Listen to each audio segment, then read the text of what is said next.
आपण पाहत आहात लोकशाही महाराष्ट्र न्यूज।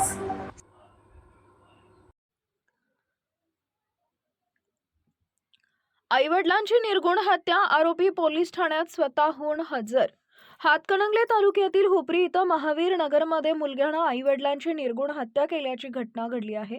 आज शुक्रवारी पहाटे 5:30 वाजेच्या सुमारास स्फोटच्या गोळ्यानंच आई आणि वडिलांची राहत्या घरी हत्या केल्यानं शहरामध्ये खळबळ माजली आहे। घटनास्थळावरून मिळालेल्या माहितीनुसार घराची वाटणी करून देण्यावरून ही हत्या केल्याची प्राथमिक माहिती समोर आली आहे। हत्या केल्यानंतर मुलगा स्वतःहून हुपरी पोलीस ठाण्यात हजर झालाय। काचा, विळती, दगड आणि काठीनं डोक्यात मारून हाताची नस कापून ही निर्गुण हत्या केली आहे। काही दिवसांपूर्वी त्यांचे आईवडिलांसोबत वाद झाला होता। घटनास्थळी हळदी कुंकू टाकल्याचं दिसत असून यामागे दुसरा कोणता हेतू आहे का, अशी देखील यामागे चर्चा घटनास्थळी सुरू होती। या घटनेमध्ये विजयमाला नारायण भोसले वय वर्ष 70, नारायण गणपतराव भोसले वय वर्ष 78 हे दोघे मयत आई वडील आहेत। आरोपी सुनील नारायण भोसले वय वर्ष 48 याला हुपरी पोलिसांनी जेरबंद केलंय।